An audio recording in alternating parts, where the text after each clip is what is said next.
It's girl talk. Why do you have to lie about that? Is this true? With you and my sister, none other than TT Torrez, right here. iPower 92.1. Yo, what's up? Power 92.1 Interactive Hip Hop and R&B. It's TT Torrez. And if you're just tuning in, everybody, we are having a fabulous conversation with Little Kim. It's been so much fun thus far chit-chatting with you, Kim. I want to switch gears a little bit, and I want to talk about Biggie. Do you miss him? Oh, yeah, I miss him greatly. But let me tell you, I was at a point in my life where I was really stuck and couldn't really move the way that I really needed to move because I was so stuck on him being gone. He was a major part of my heart, not just my life, but a major part of my heart. And you know, all parts of your heart have to be working properly in order for you to really be healthy and live right. You know, I was stuck. I can't believe this for a long time. It didn't. I mean, years. And I think over the last, ever since I've been in prison, when I was going to prison, I think from that point on till now, I think I've become numb to the fact that he's gone, and I just have a mission now in my eyes, and I have tunnel vision on what the plan is now. You know what I mean? Mm-hmm. So, it kind of helped. Do you think if Big was still alive, Kim, he would have protected you from a lot of the stuff that you had to deal with? Oh, heck yeah. Oh, my goodness, yeah. Definitely. Have you talked to Faith at all recently? For what? I was just wondering if you guys ever, squashed it. She's older and you're older now, and well, actually, we had that situation.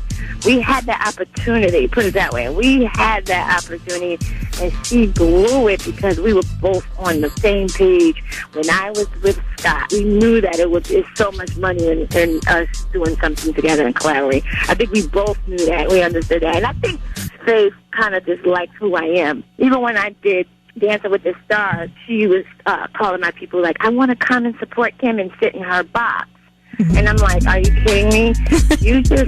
You made a movie where you told some of the biggest fibs about Biggie's life and what went on in Biggie's life, and you basically disrespected my character and tried to sabotage who I am. I can't blow past that at this point.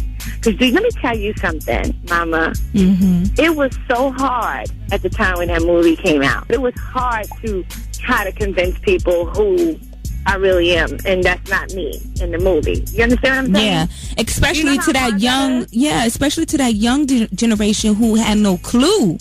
You know what I'm saying? Do you know what that does? We know that people sue people for defamation of character, and for people who sue people for doing things like that. Yeah, and there's a word for it. What do they say? Defamation of character. Defamation of character. But when somebody goes through something, and when it physically affects someone. Oh, emotional distress. Exactly. Exactly. That's exactly. Yep. There you go. I mean, I can honestly say at that time that I went through that, and it hurt because I knew that this wasn't who I was, and I knew that half of that wasn't who Biggie was. Mm-hmm. And I just felt like he deserved to be depicted in the right light, at least. I still moved on from the situation, but it was so hard. Everywhere I went, you had some people like, girl, I like when you said in the movie, girl, I know, you know what, I feel you on this. And I'm saying, that did not happen. Huh? What are you talking? Because, you got to understand something. When people see movies like that, they really take it They get a false impression of who you are. So, Kim, would you honestly say here on the radio that the storyline was different, that Biggie actually loved you, and Faith was a mistress that he ended up marrying, but then after a while came back to you, the one he really loved? He dated, he cheated on me, of course. He dated, sure. There'll be times when me and him won't be speaking, but I still gotta go on the road. You know what I mean? And I gotta watch him, flirt with other girls and bring other girls around and stuff like that. And I have to ignore it and just do me. You know what I mean? Oh, but let me try to go do me. It would be, bananas. It would be, what? Oh, my goodness. But, it was hard dealing with a man like him. But, at the end of the day, he used to stalk us. Girl, oh, my God. To be honest with you, I would never date a married man again. It's a job. I love her. So it's a job. It is. And, you know, I don't think no woman deserves to be under that much stress. At a young age, I was like a little confused because I kind of didn't want to be in that position a lot of times. You know what I mean? But he was in love with me and he wouldn't let me leave. And so me knowing he was in love with me, that's what kept me in love with him. yeah, damn, this is someone that is almost like a father figure, like in a way. Goodness, he used to always say that, girl. He would say, I feel like I birthed you. I feel like you're my daughter. Yeah. And then when you don't have a father figure, you leech on to that because you think that's what it's supposed. My father wasn't really in my life at that time. Yeah, because you feel like this is the way it's supposed to be. And in reality, as you get older, you realize, like, damn, that was a real bad situation. Like, what was I thinking? Yeah. But honestly, so many young girls go through that. They're just lost. You know what I'm saying? And they figure that's the outlet that they need to take. Everybody, if you're just tuning in, we're talking to Little Kim. Kim, I got to take a quick break. We'll be back with more Little Kim. It's TT Torrez on 951. Wait, she said what? And another thing is, I really, really want to see Kimberly Jones. Like, I want to see. It's Girl Talk Why do you have to lie about that? Is this true? with you and My sister, none other than TT Torrez, right on here. iPower 92.1. The Lodge.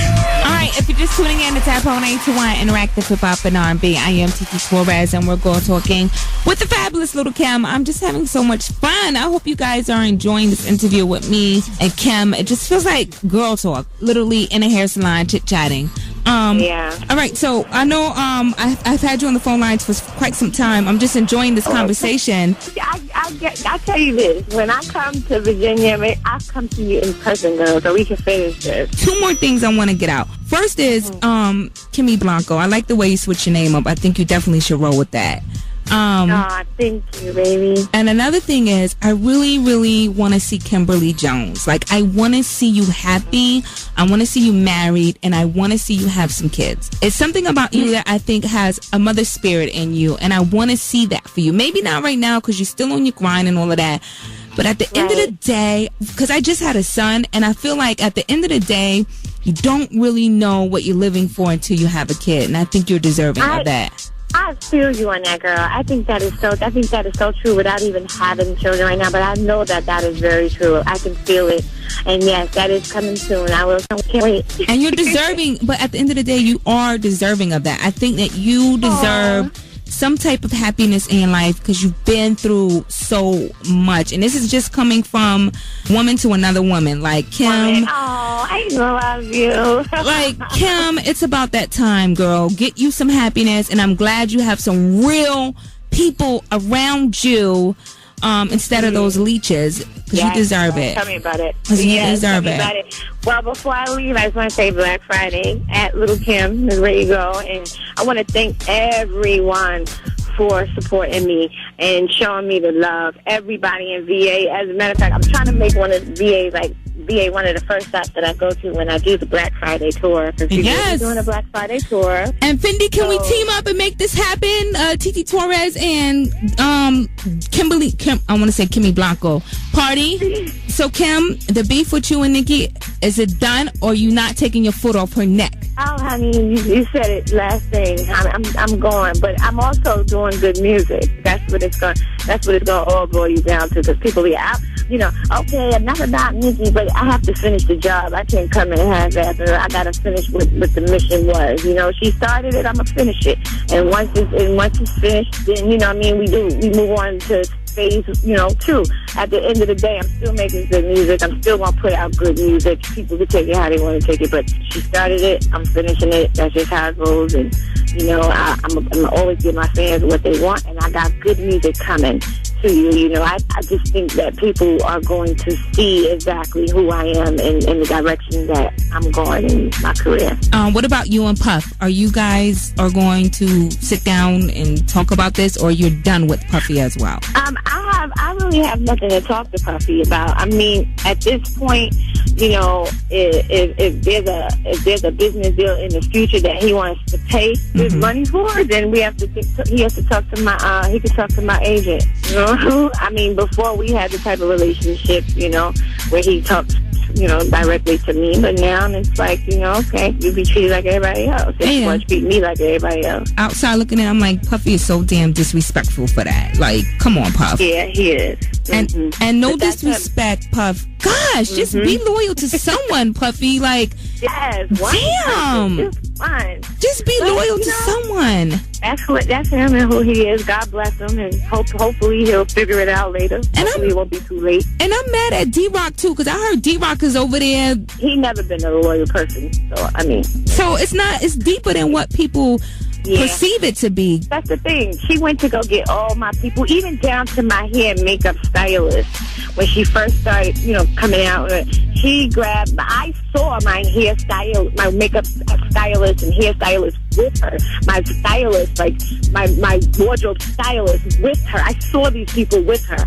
So she went and just grabbed everything that has something to do with me. Even down to, the people who were behind the scenes with me, like you said, the puffies and it's just crazy. It's obsessive, and at the end of the day, that's fine, but don't disrespect me in the process. I don't understand it. How do you feel about other rappers, commenting? Do you think that they should stay out of it and just let it be between you two? Man, I don't, none of their opinion matters to me. None of them, I don't care what none of them have to say, because at the end of the day, they're going to be all coming back probably trying to be my friend.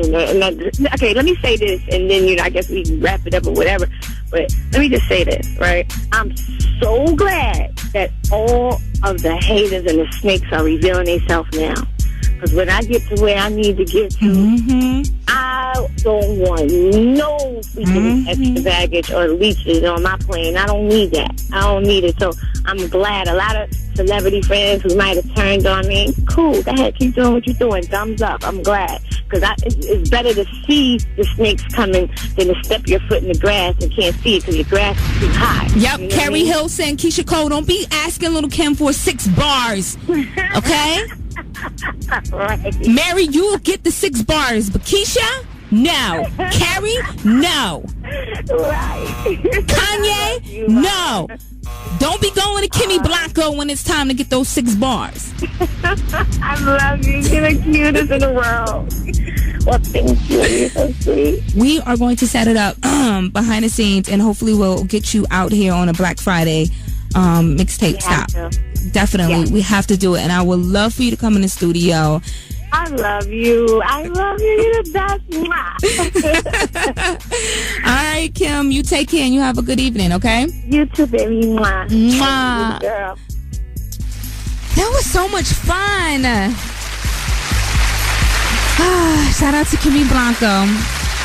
Everybody, thank you so much for listening. Shout out to all my Twitter followers who have been tweeting away. Shout out to everybody who's listening online from Virginia to New York to around the world. Thank you so much for tuning in to this exclusive interview with Little Kim. Like I stated earlier, yesterday during part 1 of my interview with Little Kim, I didn't want it to just be about the beef with her and Nicki Minaj. That was the obvious. I felt like there were more layers to Little Kim than just that. So I'm glad that Little Kim was open to this interview and was open to answering all the questions that I had for her. So I appreciate her for that. And if you missed part 1 of this interview, go to the TT Torrez blog at iPowerRichmond.com and check it out for yourself, okay? All right, guys, I'm back in the building tomorrow, bright and early, beginning at 10 a.m. The juice, the drama, the fabulosity, all of that will continue. Thank you guys so much for listening, and have a beautiful, blessed day. Bye-bye. TT complete.